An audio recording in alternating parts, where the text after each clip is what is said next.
마태복음 14장 28절에서 33절 말씀입니다. 마태복음 14장 28절에서 33절. 우리 성도님들께서 함께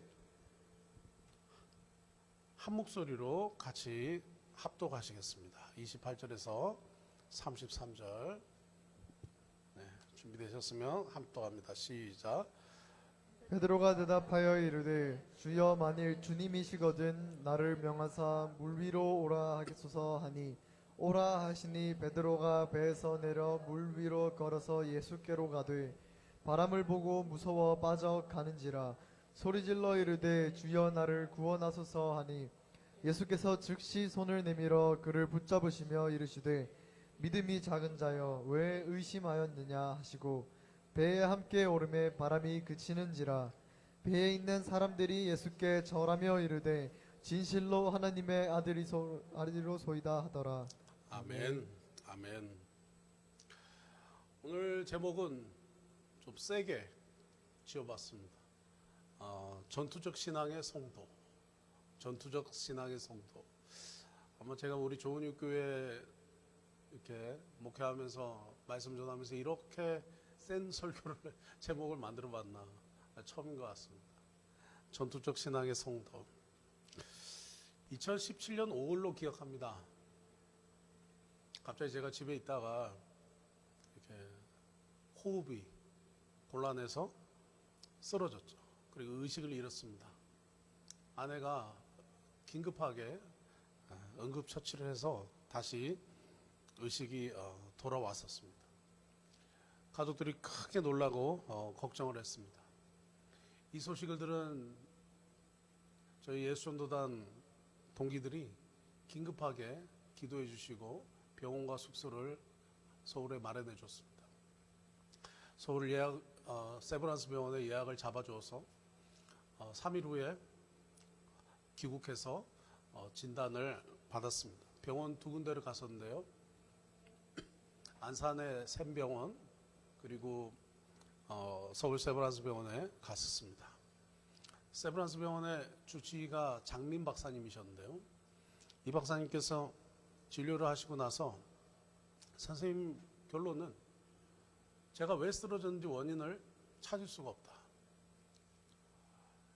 다시 쓰러지면 원인을 찾아볼 수 있다. 지금 병원에 있는 동안 쓰러지면 찾을 수 있는데 그렇지 않으면 원인을 찾을 수가 없다. 심장인지 심장 문제인지 신경 문제인지 뇌의 문제인지 알 수가 없다. 입원을 하고 폐 문제인지 알 수가 없다. 그래서 입원을 하고 검사를 받고 그 과정이 있지만 원인을 찾아낸다는 보장은 없다. 한 달간 입원해서 원인을 찾든지 안 그러면 그냥 선교지에서 살아가시든지 해야 된다. 굉장히 큰 고민이 왔어요. 이제 40대 후반 쓰러지고 무슨 검사를 했는데 뭐 고혈압, 당뇨 이런 그 성인병도 아니고 깨끗했습니다. 원인을 알 수가 없습니다. 그래서 그런데 한 달간 입원해서 원인을 찾고 서울에 그렇게 있어야 되나 고민이 했습니다. 근데 제 마음 안에 그냥 원인도 내 삶의 일부니 알 수가 없는 그 원인 알려고 한 달 동안 입원해도 알 수가 없다 하니 원인을 찾으려고 노력하는 것보다 내 삶의 일부로 받아들이고 선교지로 다시 돌아가겠다. 그렇게 얘기를 했습니다. 그 원인이 지금도 제 몸 안에 있겠죠. 이것도 나의 일부니까 그냥 함께 살아가겠습니다. 그렇게 말을 하고 선교지로 돌아왔습니다. 저는 오늘 우리 성도님들에게 이런 얘기를 좀 하고 싶습니다. 우리 인생에 굉장히 어렵고 힘든 때가 많은 사람들에게 한 번씩은 있는 것 같아요. 뭐 한 번만 오면 되는데 뭐 두 번, 세 번씩도 참 이런 일이 있나 할 정도로 올 때가 있죠. 필리핀에 우리 계시는 우리 성도님들은 올해 한 해만 해도 3가지 재난, 전무후무한 재난을 겪었지 않습니까? 2월 달인가요? 탈화산이 폭발했습니다. 저는 그때 저희 예수노단 동기를 만난다고 저기 깔람바에 있었어요. 88 온천에. 뒤로 돌아서 하늘을 보니 목구름이 생겨 있는 거예요. 저게 뭐지? 불이 났나? 알고 보니 탈화산이 폭발해서 빨리 대피하라는 거예요. 차를 몰고, 사실 제 계획은 거기서 점심을 보내고 저녁에 우리 박영환 집사님 또 가게 들려서 또 식사하고 그렇게 오는 게 제 계획이었거든요. 깜짝 놀라서 바로 집으로 왔어요. 오는 차도에 그냥 그 내리는 그 뭐랄까요? 내리는 그 화산재로 정말 그 안이 엉망이었습니다. 길에 그냥 화산재가 쌓이고 차에 화산재가 쌓이고 인생에 처음 경험했죠, 그런 거를. 3월에는 코로나 바이러스가 팬데믹이 3월 12일 날 시작되고, 그리고 최근에는 태풍 율리세스로 아마 필리핀 전 무후무하게 물에 잠기고 저희 집도 홍수가 나는 일을 겪었습니다. 참 인생의 어려운 시간들을 만날 때가 있어요. 어려운 시간들. 오늘 저는 이 마태복음 14장 본문 말씀 가지고 지난주부터 계속 지금 이번 주까지 이어서 보고 있는데요. 정말 이 코로나 시국, 그리고 화산과 코로나와 이 홍수 태풍을 만난 이 2020년, 우리에게 가장 필요한 신앙이라고 하면 뭘까? 오늘 이 본문에서 묵상할 수 있는 것은 전투적인 신앙이다. 전투적인 신앙. 특별히 이 전투적인 신앙을 한마디로 다른 말로 표현하면 따라하십시다. 모험하는 신앙, 도전하는 신앙, 이렇게 말할 수 있습니다. 저는 오늘 이 전투적 신앙은 곧 모험하는 신앙, 인생은 참 모험 같다, 이런 생각을 많이 해보게 됩니다. 오늘 본문에서 우리가 읽었듯이 제자들이 탄 배가 물에 빠져 광풍에 이제 물에 빠지게 됐습니다. 예수님 바로 오시지 않고 지난주 설교처럼 밤 사경까지 쳐다보고 계시다가 많은 고민으로 기도하고 계셨죠. 제자들이 물에 빠지고 어려움을 겪을 때 바로 달려오시지 않았어요. 제가 이 말씀을 이번 주에 더 연구를 해보니까 술이나 떨어져 있더라. 술이나 떨어져 있더라. 이 말씀을 보니까 한 5km 정도, 그러니까 해변에서 한 5km 정도 떨어져 있는 곳입니다. 그 정도 갈 때까지 예수님께서는 반응하지 않으셨어요. 제자들이 고통 속에서 밤 사경, 새벽 3시부터 6시, 이 새벽 캄캄한 그 새벽 3시에 될 때까지 예수님께서 제자들에게 오시지 않다가 이제 밤 사경에 제자들이 두 손 두 발 다 들고 우리는 이제 할 게 아무것도 없다, 정말 마음이 바닥까지 내려간 그 상태가 되자 그때 예수님께서 움직이십니다. 가장 인생의 그 낮은 마음을 가질 그때 예수님 찾아오시는 거죠. 근데 이 모습을 봤던 제자들이 예수님이 유령인 줄 알고 두려움에 빠졌어요. 그때 베드로가 만일 주시옵 나를 명하사 물 위로 오게 하소서. 28절, 베드로가 대답하여 이르되 주여 만일 주님이시거든 나를 명하사 물 위로 오라 하소서. 여기서 이제 이 본문 말씀에 만일 주님이시거든, 이제 이 말을 많은 사람들이 해석하기를, 이 한글 성경만 보면 물 위로 걸어온 사람이 주님이신가 아닌가를 시험하기 위해서 한 얘기라고 우리가 해석할 수 있는데요. 근데 여기 만일 주님이시거든, 여기에 사용되는 단어가 ACA라고 하는 헬라어입니다. 이 단어는 뭐뭐인지 아닌지 해서 주님인지 주님 아닌지 이렇게 해석할 수가 있는데, 이 뒤에 완료형의 동사가 따로 오게 되면 이것은 인지 아닌지가 아니라 그러하니 라고 해석해야 됩니다.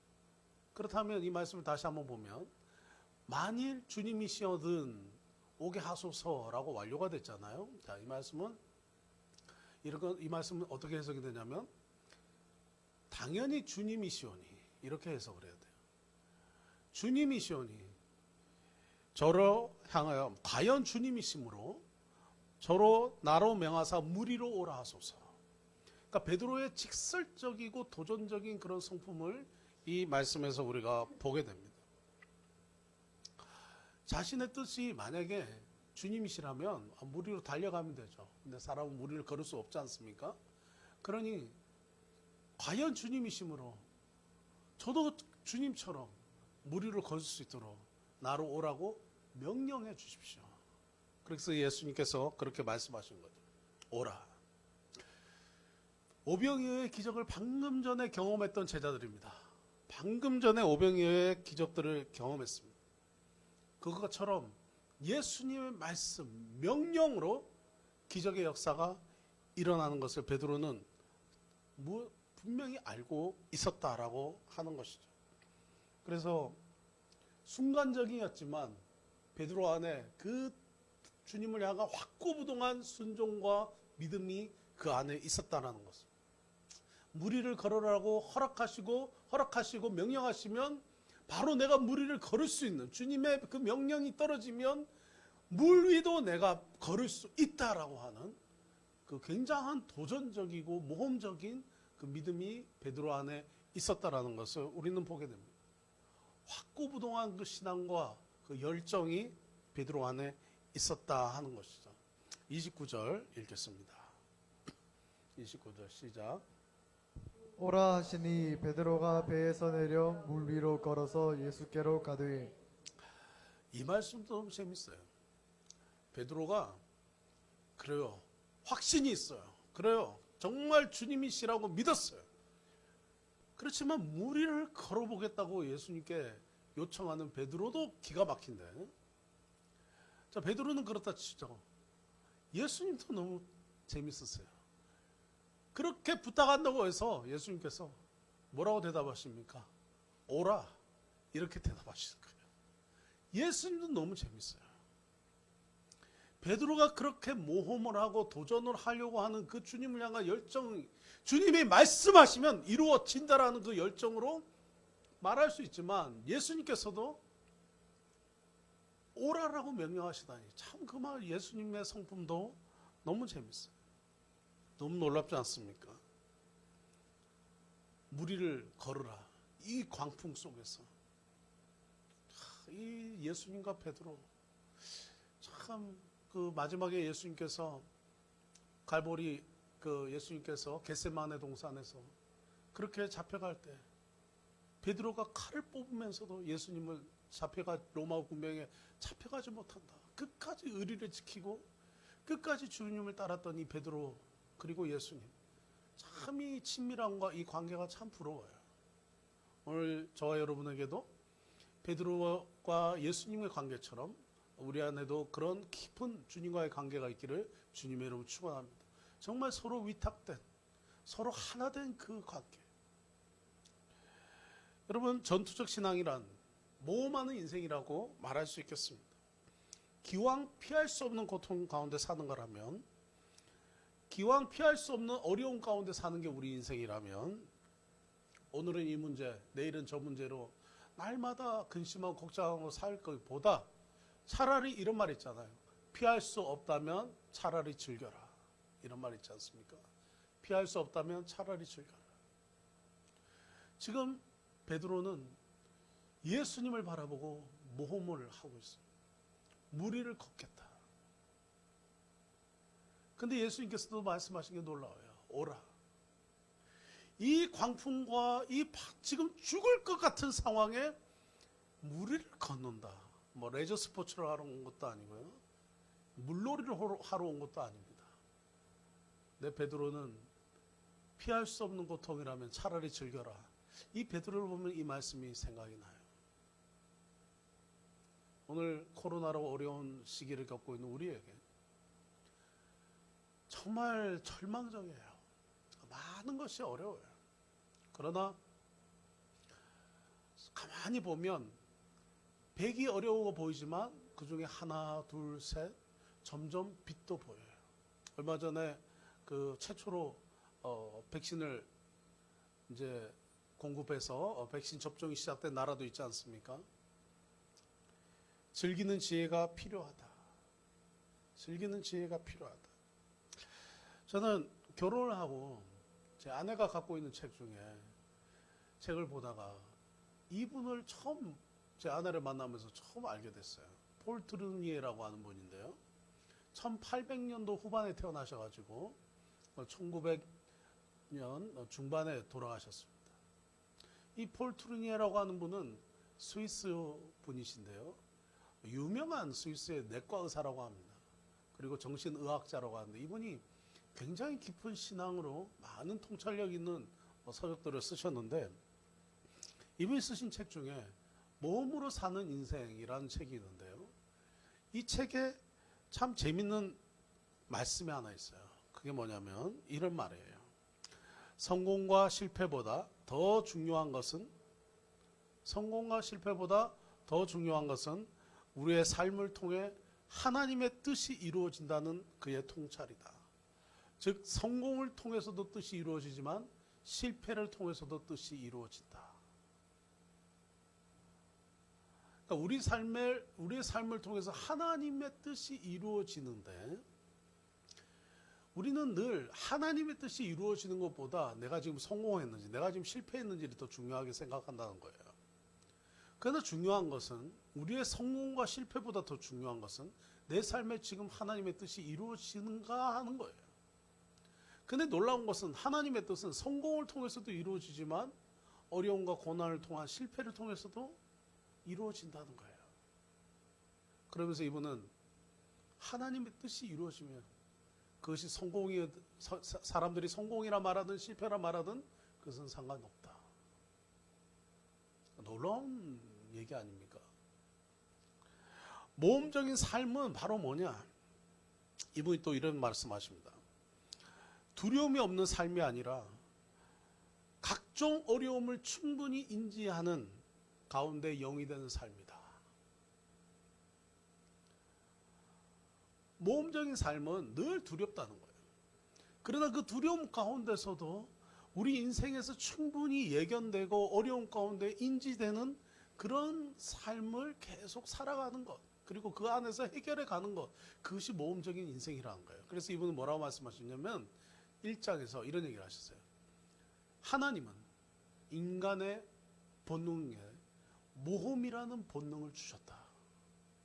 그래서 사람은 다 모험하고 싶어 한다는 거예요. 모험하고 싶어 하는데 모험의 반대는 뭡니까? 안정이죠. 오늘 지금 본문 말씀에 제자들은 왜 두렵고 무서워했습니까? 배가 지금 가라앉을 것 같은 거예요. 자기들이 물에 빠져 지금 바다에 빠져 죽을 것 같은 거예요. 안정적이었던 삶이 방금 전까지 눈에 보였죠. 장밋빛 희망이 보였어요. 미래가 보였어요. 뭡니까? 오병이어의 기적을 통해서 수만 명의 군중들이 예수님을 따르기 시작했습니다. 제자들이 기대했던 것처럼 예수님은 이스라엘의 왕이 되셨어. 그리고 예수님이 왕이 되시면 제자들은 예수님의 오른팔 왼팔에 장관직을 하면서 내각을 맡으면서 안정된 삶을 살 거라고 생각을 했어요. 근데 지금 그 안정된 삶에 대한 장밋빛 미래가 다 사라지고 바다에 빠져 지금 죽게 된 거예요. 그때 한 사람 베드로가 모험을 하죠. 무리를 걷게 하소서. 구명조끼가 있습니까? 구명보트가 있습니까? 뭐 구해줄 수상 구조 요원이 있습니까? 놀라운 거예요. 이 폴 트루니에 이분이 쓰셨던 글이 있는데요. 이 책 241페이지에 나오는 것들 한번 읽어보겠습니다. 하나님은 우리가 확신을 갖지 못하고 분명히 인식하지 못하더라도 심지어 실패나 실수를 통해서도 우리를 인도하신다. 하나님은 종종 우리를 왼쪽으로도 내모셨다가도 결국 오른쪽으로 데려오신다. 그렇지 않으면 긴 우회로를 거쳐 오른쪽으로 데려오시는데 그것은 우리가 하나님께 순종한답시고 처음에 잘못 왼쪽으로 갔기 때문이다. 하나님은 우리를 한 걸음 한 걸음 사건에서 사건으로 인도하신다. 우리는 나중에야 지금까지 걸어온 길을 뒤돌아보며 인생에 중요했던 어떤 순간을 그 뒤에 일어났던 모든 일에 비추어 생각해 보거나 아니면 인생의 모든 과정을 살펴보면서 비로소야 우리가 알지 못하던 가운데 하나님의 인도를 받고 있었다는 것을, 하나님이 신비하게 인도해 주셨다는 것을 느끼게 된다. 저는 참 이 분의 이 이야기를 들으면서 참 많은 생각들을 했습니다. 참 이분의 이야기가 굉장히 동감이 됐어요. 특히 이 폴 트루니의 이분이 얘기했던 것, 이 많은 인생에 지금은 이해되지 않는 그 순간이지만 그러나 그 순간에서 인생을 뒤돌아보면 많은 것이 다 하나님께서 인도해 주셨구나. 때로는 우리가 주님의 뜻이라고 생각했지만 사실은 나의 욕심대로, 나의 원함대로 나를 속이고 남을 속이며 주님의 뜻이라고 우기면서 결정했던 일이지만 그래도 하나님께서 다시 되돌려 오셨다는 거예요. 참 놀라운 일이에요. 이제 성탄절이 다가옵니다. 이제 몇 주 남지 않았는데요. 참 성탄절을 하면 이 마리아, 이 여성보다 큰 축복을 받은 사람이 없는 것 같아요. 예수님께서 결혼하지 않은 처녀의 몸에서 나셨습니다. 이 마리아의 예수님의 탄생, 참 하나님의 이 결정, 결혼하지 않은 처녀의 몸에서 예수를 나게 하시는 것, 그리고 이 마리아의 이 10대 소녀 이 마리아의 결정을 보면 참 놀라워요. 누가복음 1장 38절인데요. 누가복음 1장 38절. 마리아가 하나님이 보내신 천사를 만나서 고백하고 대화하고 대답하는 장면이에요. 근데 여기서 이제 여러분 대화가 끝나면 이제 헤어지잖아요. 여기서 하나님이 마리아에게 보냈던 가브리엘 천사가 떠납니다. 대화가 끝난 거죠. 도대체 어떻게 10대 소녀에게 성령으로 잉태된다 하는 예언을 하시고 그 대화가 마무리가 될 수 있습니까? 만약 저는 예수님께 지금 저에게 나타나셔서, 제가 이제 50인데요. 너를 통해서 예수님과 잉태될 것이고 네가 예수를 낳을 것이다. 만약에 예수님께서 저에게 하신다면, 하나님께서 하신다면 저는 굉장히 당황할 것 같습니다. 그런데 여기에 지금 여러분이 안 당해봐서 그렇지 직접 이렇게 경험한다고 생각해 보세요. 근데 이 마리아가 뭐라고 대답했길래 이 대화가 끝났을까요? 이 본문 말씀 읽겠습니다. 같이 한번 읽어봅시다. 1장 38절 시작. 마리아가 이르되 주의 여종이오니 말씀대로 내게 이루어지이다 하매 천사가 떠나가니라. 아멘. 아멘. 하나님 불가능이 없으십니다. 그런데도 10대 소녀에게 이렇게 와서 네가 잉태할 것이다. 성령으로 잉태할 것이다. 그를 예수로 알아. 뭐 이렇게 말씀하신다면 너무 당황스럽지 않겠어요? 그런데 대화가 끝나요. 왜 대화가 끝났습니까? 마리아의 대답입니다. 뭐라고 대답했습니까? 주의 여종이오니. 이전 성경에서는 주의 계집종이오니, 지금 개역 개정에서는 주의 여종이오니. 여기에서 주의 계집종 을 표현하는 이 계집종, 여종을 표현하는 헬라어는 둘로스라는 단어를 썼습니다. 둘로스, 노예를 뜻하는 단어입니다. 단수 여성형입니다. 이 표현에서 사무엘의 엄마 한나를 보게 됩니다. 한나가 사무엘을 어떻게 가지게 됐습니까?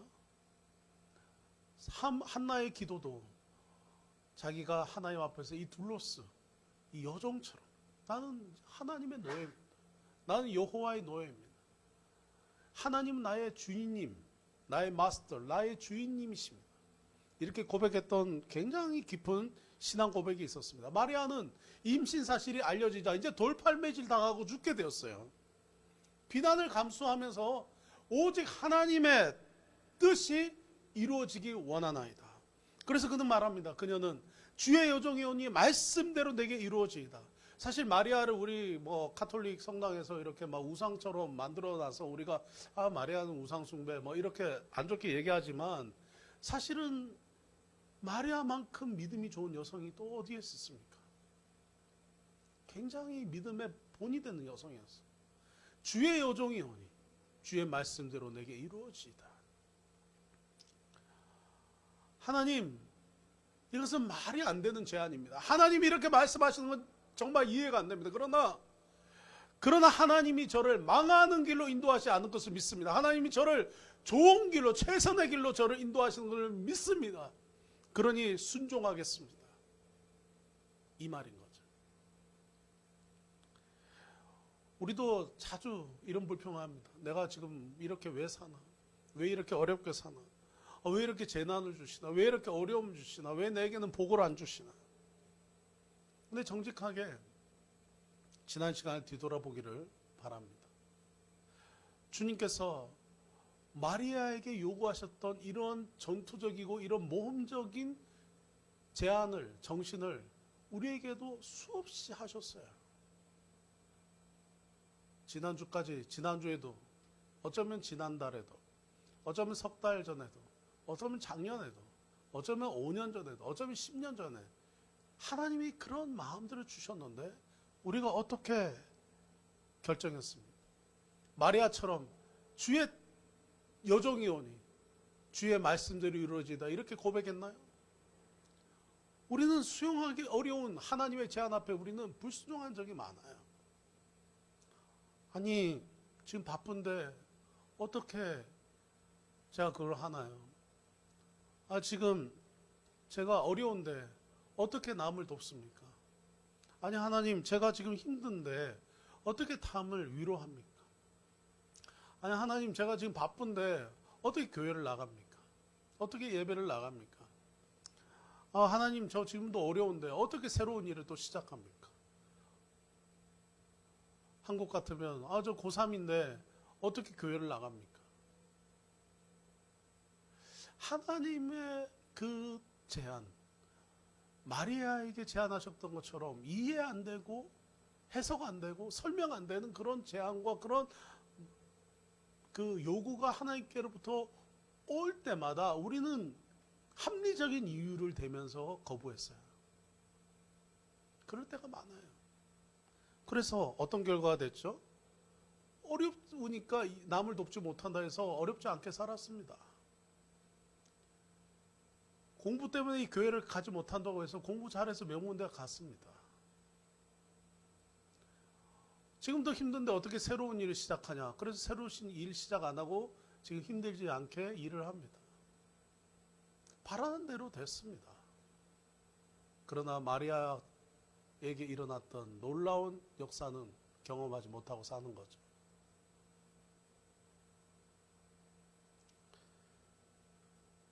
어렵지도 않고 힘들지도 않고 안정되게 살면서 돈도 모으고 잘 그렇게 살았지만 우리나 우리의 자녀들은 마리아 같이 위대한 인물은 되지 못할 겁니다. 코로나라는 어마어마한 재난을 우리는 보내고 있습니다. 2020년 탈화산이 폭발하고 코로나가 팬데믹이 전 세계적으로 오고 그리고 태풍이 와서 마닐라가 다 잠기는 이런 상황을 보면서도 우리가 그렇게 어렵지 않고 힘들지 않고 살고 싶어하는 그 인생이 얼마나 한순간에 어렵고 힘든 인생으로 오게 되는가. 결과적으로 우리의 인생의 목표라는 것이 안정된 삶이 우리의 목표인가? 아니면 주님이 말씀하시는 어쩌면 이 마리아와 같이 주님께서 우리에게 제안하시는 이 정말 수용하기 어려운 이 요구들을 앞에 우리가 어쩌면 순종하고 나가는 것이 우리의 인생의 목표가 되어야 될 것인가. 어쩌면 전투적이고 어쩌면 모험하면서 나아가는 인생으로 우리의 목표를 수정해야 되는 거 아닌가. 폴 투르니에란 이분은 이런 말씀하셨죠. 하나님은 우리에게 모험이라는 본능을 주셨다. 그런데 우리는 당장의 모험을 피하고 싶어요. 그리고 안정을 누리고 싶어요. 폴 트루니의 책에 이런 얘기들이 몇 개 더 나오는데요. 내가 하는 일은 백지의 하단에 서명하는 일이라는 걸 이제 깨달았어. 하나님이 뭐라고 쓰시든 난 그대로 할 것이요. 내 인생이 계속되는 동안 하나님이 이 백지 계약서에 뭐라고 쓰실지 모르지만 난 오늘 또 서명, 사인을 마쳤어. 19페이지에 나오는 얘기인데요. 모험은 처음에는 너무나 갑작스럽게 나타난 경우가 많아서 저절로 생겨난 듯한 인상을 준다. 마치 삶 자체가 저절로 생긴 것이라고 오랫동안 여겨진 것처럼 말이다. 나는 헌신할 가치가 있는 목표에 전심으로 자신을 바칠 수 있는 자가 복 있는 자라고 말하고 싶다. 118페이지에 이런 얘기 나왔습니다. 그래서 인간은 전적으로 모험에 몸을 바칠 때 신성함을 느낀다. 모험에서 느끼는 충족감은 감정을 고양한다. 성도든 아니든 인간은 어느 정도 하나님과의 유사성을 경험한다. 모든 위대한 모험이 종교적인 색채를 띠는 근거가 여기에 있다. 모험에 참여하는 자는 성령의 영감에 휩싸이는 것과 평범한 인간의 수준을 넘어서는 열광 같은 것을 느낀다. 혼자 감당하기에는 인생이 너무 벅차다고 느끼는 사람에게 하나님이 그와 그가 하는 모든 일에 개인적인 관심을 갖고 계시며 그를 개인적으로 사랑하고 신뢰하고 계시다는 확신보다 더 큰 힘이 되는 것은 없다.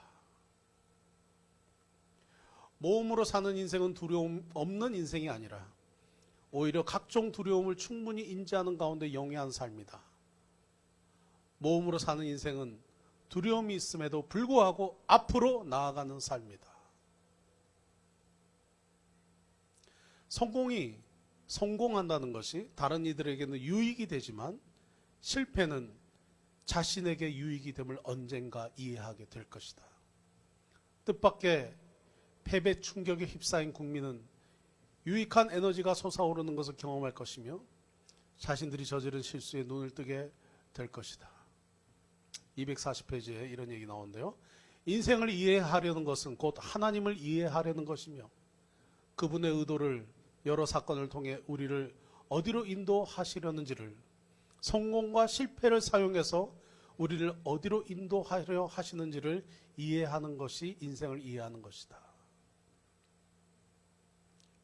신앙이란 우리의 능력이 아니라 하나님이 보이지 않는 주권에 의지하여 무엇이 가치 있는 것인지를 결정하는 것이다.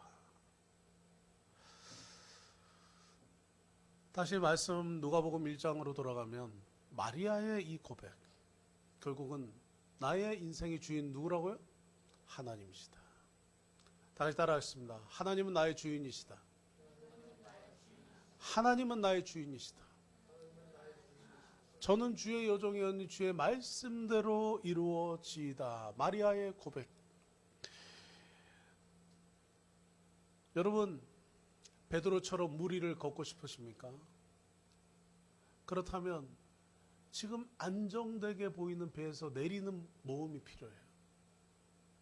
지금 안정되어 보이는 배에서 물 위로 배에서 내려 물 위를 걷는 모험이 필요해요. 그러지 않고는 물 위를 걸을 수가 없습니다.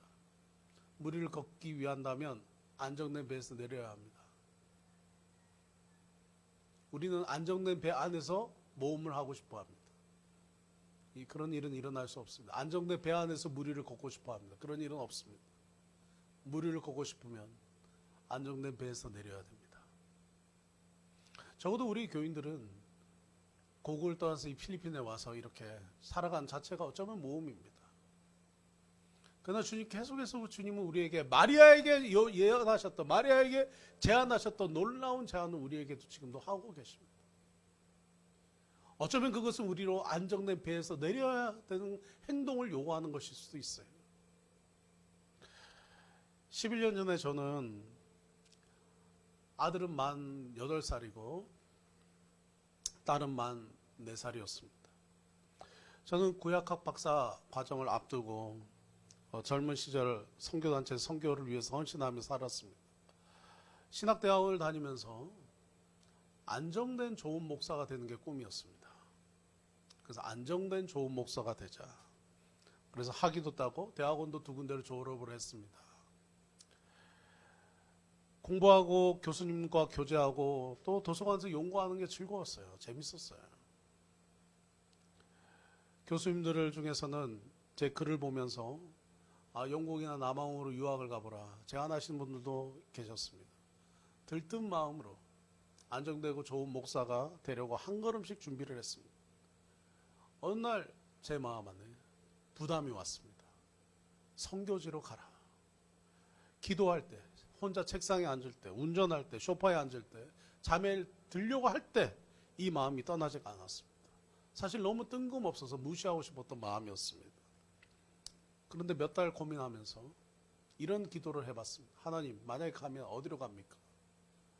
필리핀. 너무 싫었어요. 죄송합니다. 너무 싫었습니다. 필리핀이라니. 필리핀 선교사님, 죄송합니다만 지금은 아니지만 당시만 해도 PD 수첩에 필리핀 선교사님들 나왔었어요. 가끔 황제 선교사들 뉴스에도 나오고 필리핀 PD 수첩에도 나오는 그런 선교지. 요즘 선교 트렌드는 필리핀이 아닌데 요즘은 베트남이나 중국이나 우즈베키스탄 스탄 나라들, 몽골, 필리핀 유행이 지난 선교지 같은데 제 마음이 좌충우돌하며 갈등을 겪고 있었습니다. 필리핀으로 가기로 결정을 했습니다. 아내가 한 가지 질문을만 했습니다. 그것이 하나님의 부르심이라고, 하나님의 음성이라고 생각하냐? 저는 그냥 그렇다. 집을 팔고 주변을 정리하고 아는 사람이 없는 이 필리핀으로 왔습니다. 와서 45일 후에 저는 아침에 걸어갔던 길을 그날 오후에 수영을 해서 집으로 돌아왔습니다. 홍수가 난 거예요. 1층 넘어서 2층으로 올라가는 계단까지 잠겼었어요. 그때 저 기도했습니다. 하나님, 저 귀국합니까? 다시 한국으로 돌아가나요? 하나님 아무 말씀도 없고 한국으로 돌아가라는 말씀이 없었습니다. 11년 후에 코로나가 터졌습니다. 다들 한국으로 돌아가는 거예요. 나도 들어가야 되나? 선교사님들이 막 한국으로 들어가는 거예요. 한국인들이 다 한국으로 들어간 거죠. 하나님은 아무 말씀이 없으세요. 한국으로 돌아가라는 말씀도 없으세요. 동생이 전화가 왔어요. 오빠 어떡해? 하나님이 아무 말씀 없으시니 있어야지. 그 오빠가 있으면 우리도 있을래. 그래서 그냥 남았습니다. 얼마 전에 수빅에 있는 제 동생 가족이 저희 집에 왔습니다. 대화하다가 이런 말을 동생이 했는데 귓가에 남았습니다. 오빠, 선교사는 우리만 남아있는 것 같아. 코로나로 한국에 간 선교사님들이 다 후회하셔. 지난 11월 15일 태풍 율리세스가 와서 11년 만에 마닐라가 다 잠겼습니다. 엄청난 피해가 생겼습니다. 저희 집도 잠겼습니다. 하지만 이번엔 수영은 안 해도 됐습니다. 소식을 들었던 한국, 뉴질랜드, 미국 교회와 개인들의 응원과 메시지들이 왔습니다. 대부분 단기 선교를 저희에게 다녀가신 분들이었습니다. 태풍 율리세스가 오고 나서 매주 7개 도시에서 구호품을 나누는 사역을 지금 진행하고 있습니다. 2주 전부터는 급식 사역도 진행을 하고 있습니다.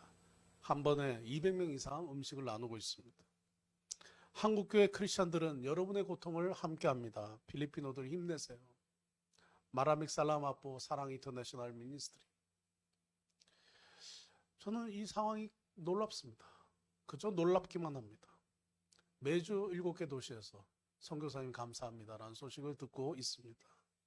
만약 제가 필리핀에 오지 않았다면 이 일은 경험하지 못했을 겁니다.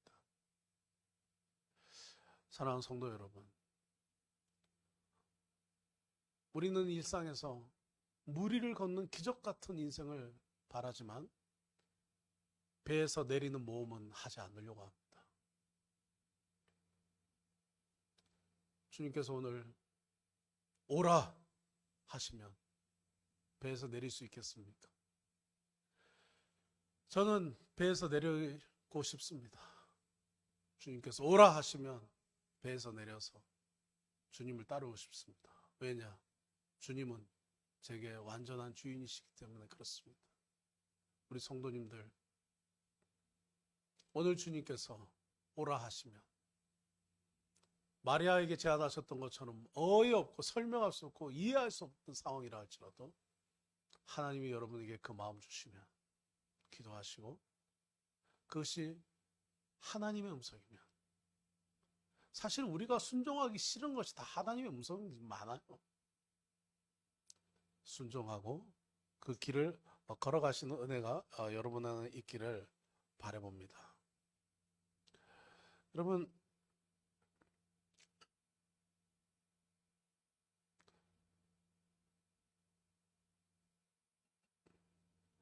무리를 걷는 기적을 맛보려면 배에서 내리는 용기가 필요합니다. 크리스찬의 삶의 목표는 안정된 삶이 아닙니다.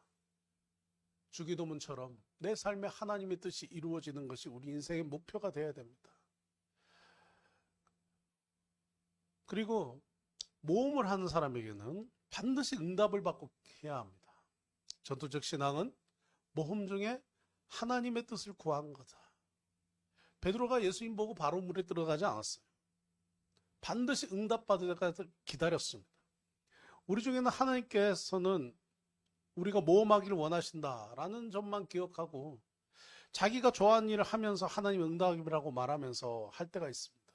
예를 들어서 다니기 싫은 회사입니다. 회사가 다니기 싫어졌어요. 어려워졌어요. 다니기 싫으니까 하나님의 뜻이 새로운 일을 하라 하신다 해서 회사를 그만두는 일도 있습니다.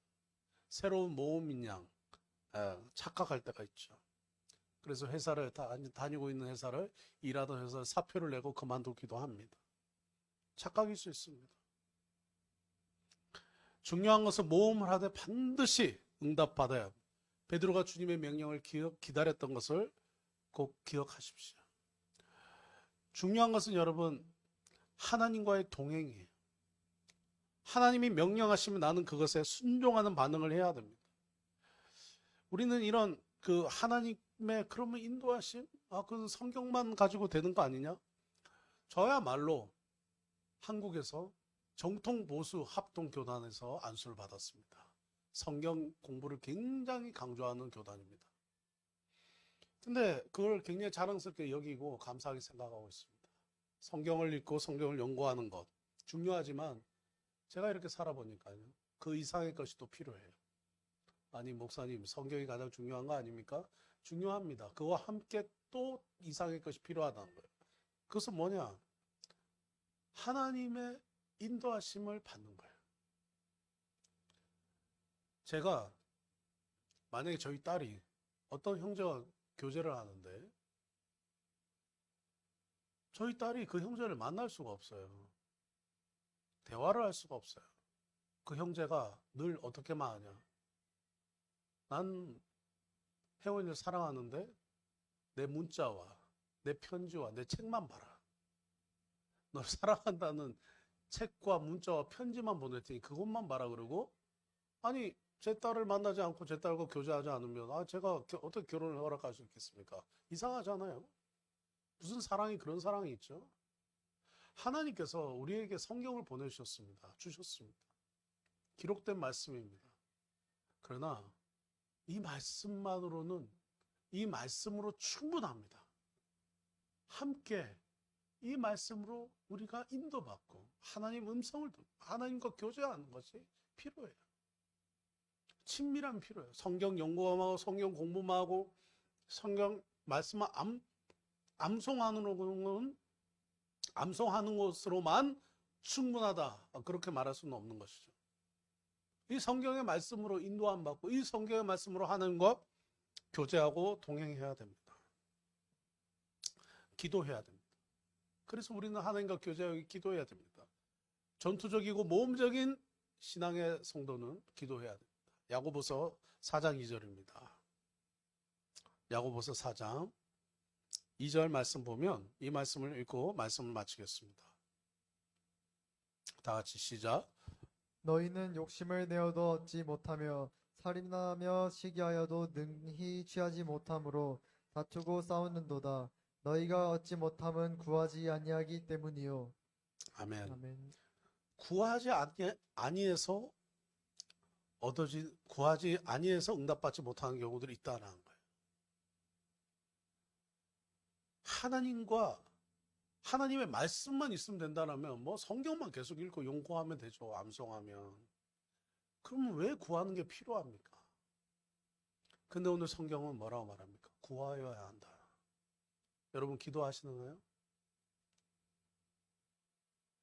구하십니까?